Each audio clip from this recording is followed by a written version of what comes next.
All right, I'm really excited today to have a guest that's been on the podcast a few times, and we've talked about his one thought in education and his little journey into education. I think he's been on 2 or 3 times now, but we're going to talk about something different today. So I'm really excited to have Mr. Travis Field back. Travis, how you doing? Hey, Mr. Clark, I'm doing pretty darn good. How are you? Good. I can't complain. It was a pretty good day, all things considered. If you are listening to this on another day, which you are, today was Inauguration Day. So whether you sit on one side or the other, it's still a big day for the country. And yeah, I mean, you're a history teacher. We were just talking. Yeah, exactly. So it is a monumental day, and the video we were watching, it was like, you kind of usher out the 45th president, and then you usher in the 46th, and just that number alone is something that is, pretty unique to America, which is pretty awesome. Yeah, good, bad, and ugly, right? We are unique as Americans. Could you give maybe a 30 to 1 minute snippet of who you are, what you do, how you got there? Just a real quick, in case they're going to get a taste and they're going to go back and listen to the other ones, I think. Right. Yes, of course. So I'm Travis Field. I grew up in Rockland, California, right down the road from Roseville, where I currently teach at Chilton Middle School. I teach 8th grade U.S. history, and also one of the coordinators for the web program there at Chilton. And I was fortunate enough to do my student teaching at Boljon. And so I've been able to stay local, which has been awesome to be able to work in the community that I've grown up in. So that's been a really cool experience for me. Awesome. And let's put a pin in the web thing. I don't know. I think we've probably talked about it in the past, but I do want to talk about it just a little bit because we always want to shout out good things. And so I know we do this at the end sometimes, but if people wanted to follow you, I know you're on the Twitter sphere. What's your handle? So, because I know you're posting good stuff about history all the time. Yeah, it's at the real Mr. Field. Awesome. And I'm just going to challenge live on air because, the podcast, I'll let it, the video, I won't. I still want to do one where it's me, you, and the better teacher of the household. If you could get Miss Ellison on here, that would definitely get your podcast to the next level. That's right. Sure. I know she is an amazing educator. But today I want to talk a little bit about admin prep. I spent 7-8 years as a vice principal at the middle school level, and I'm now technically a principal, but I'm not really. I'm at district office, that supporting our school site with technology and distance learning and all that fun stuff. But you are in the throes of an admin level 1 program. And I know you had, taken the test or done the test as well. And so I wanted to talk a little bit about not bagging on anyone's system or anything, but just the pros and cons of the different things in California and how it could maybe encourage the right or the wrong people to go down that path. So, I mean, first of all, I know you did look at I forget the name of the test, the admin test. What were your, thoughts on that process? Because when I took the test as well. It was 100% different than what you did.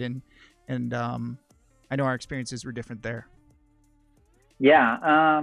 So when I started looking into the test a couple of years ago, like you mentioned, it seems like it's kind of gone through multiple changes over a myriad of years. So the most recent change is that they split it into 2 different tests. The first one is 75 multiple choice and 3 short answers. And so I took that one first and passed that one. And the second one is 2 essay responses.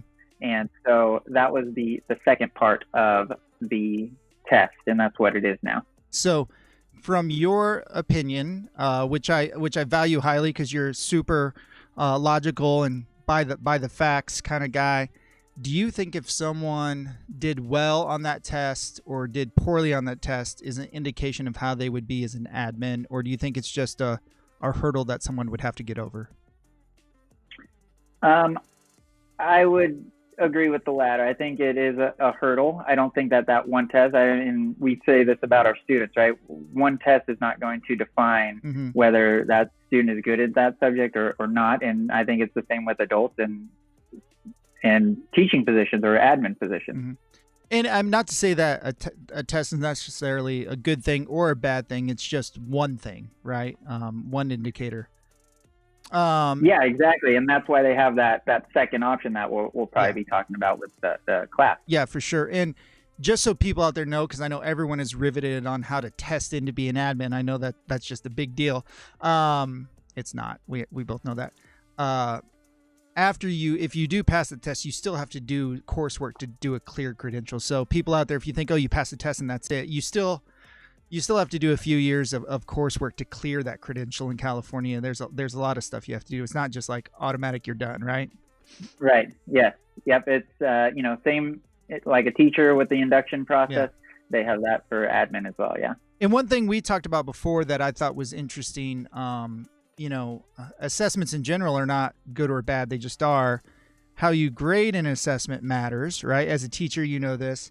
And it was interesting that there was not consistency on the essay part of the grading, which makes me question some things, right?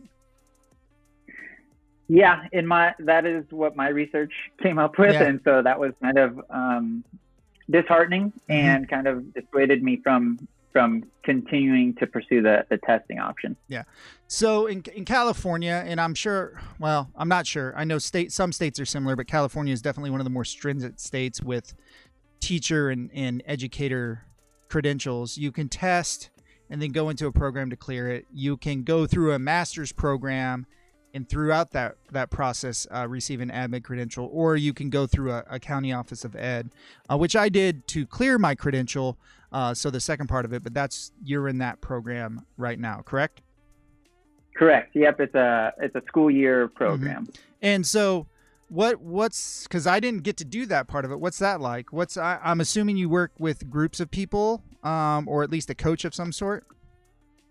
Yeah. So we have 30 candidates in the class along with me that we're all working to get our admin credential or preliminary. And we have a main teacher, and then she breaks it down. We have 6 total classes. And so for each of those classes, we'll have another current admin coach that will come in and teach that course. So lots and lots of perspectives, which is amazing. So I would assume just from that statement, you feel this is a much better path, at least getting different perspectives than one test. For sure on the perspective part. Yeah, I would say I'm struggling to find what perspective I learned by studying the test. Yeah. But just within the first couple of weeks of the admin credential program, you could see the benefits of the perspectives that you're going to gain from so many educators. That's awesome. And what's interesting, and I don't think a lot of people know this, once again, if you're not an educator, you may not care. To become an admin, it's not a quick or easy process. I know I did it through a different county office of ed than you did, but I believe all in for me to get a prelim and a clear was about $8,000. So it's a journey and a commitment.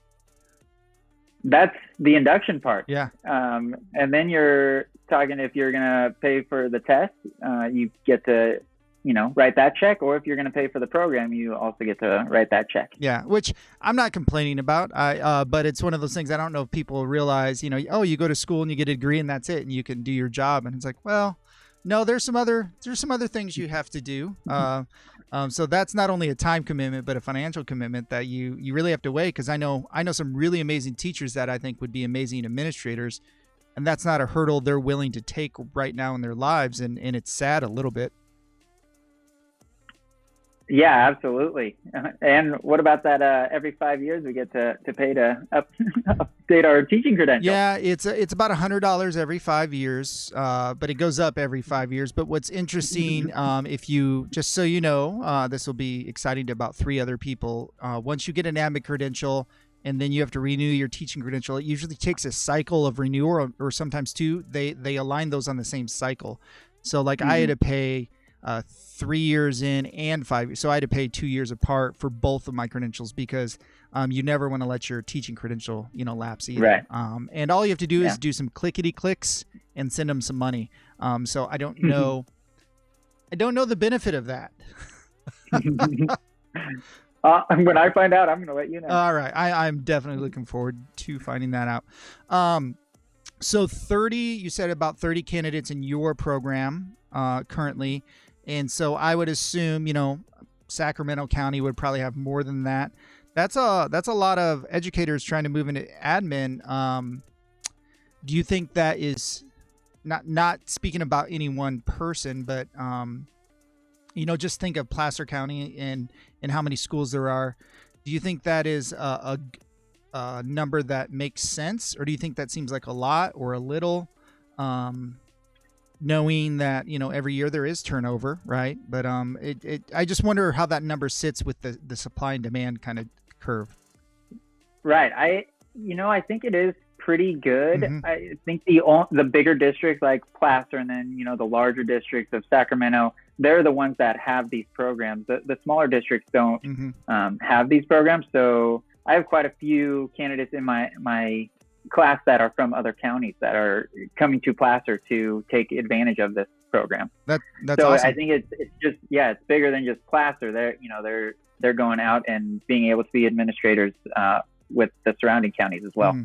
Oh, that's very, very cool. And being able to meet people from other districts in other counties, you get different perspectives because homegrown is great, but sometimes that perspective becomes a little too homegrown centered, right? Because everyone has their own way of doing things. Invaluable is what I would say for the perspectives that I've been able to gain through the program. That's awesome. So let's switch gears a little bit. I'm pretty sure we have talked about web in the past, but let's finish up. I'm never gonna not give an opportunity to speak on web, which middle school web, high school similar program is Link Crew. And I've had a student that's been a web leader and is in Link Crew and love that kind of thing. And it really can be an amazing program or it can be a just okay program depending on how it's implemented. So what are some of your thoughts on how to first talk about what it is, kind of give a little, 2-minute spiel on what it is. And then what do you think is needed to make it that amazing program and not just another good thing? So web is like you said, it's an offshoot company through Boomerang Project is the umbrella company, and they are owners of Web and Link. And so Web is where everybody belongs, and it's an 8th grade mentorship program where the 8th graders, we select 8th grade leaders to mentor the 6th graders that are new to the middle school. And so I think what takes a program to get to that next level is the passion and commitment of the coordinators, and realizing that we're not doing this for the little stipend that we might get. It's for the 8th graders. I absolutely love being able to teach them leadership skills, and then to be able to watch those 8th graders take what we've talked about in our web class and go out and just be leaders to those 6th graders. That in itself pays all the stipend that I need right there. Don't say that amazing. too loud. I know. But and truly with web, you see that you select these leaders, and they might be a little bit quiet, but then you get them in front of 6th graders, and they just lighten up, and they are just amazing leaders. So to be able to have a program that puts those students into a position to have them thrive it's incredible. That's awesome. Before I let you go, one last thing. What do you think? You can speak for you specifically, or kind of the educational world in general. What do you think? Has there been any amazing lessons learned or pros about teaching during a pandemic and having to do some distance learning, and then all the different changes that we've had? What do you? Because there's always good that comes out of everything. What do you think are some of the positives or goods that have come out of this situation, specifically in the world of education? Yeah. So a couple things come to mind. First is just the importance of connection, in person, honestly, and the human need for that, and especially for students. And I get to see the 6th, 7th, 8th grade age group, and just seeing them in person, I can say that it, I think they appreciate it more, having that experience of online and then back in person. And then the second one is, and we've talked about this before, is the power of a positive communication line between you and stakeholders, whether that's students or parents. I've seen that is huge, especially when you don't have those face-to-face contacts, but really emphasizing the positive. And, if something were to come up, you have all of those positives, that relationship is built, and you're going to be able to build upon that relationship if anything were to come up. That's awesome. That's awesome. Well, I don't want to take too much of your evening, as I know you spent all day teaching. So I want to thank you again for popping on the podcast for maybe a third or fourth time. You may be the most frequent guest now. Not that I keep necessarily track, but you're definitely close. Nice. Yeah. I'll wait for my plaque in the mail. Yeah. And when somebody passes me up, I'll just pass that plaque along. There we go. Thank you so much. Yeah. Thank you. Anytime.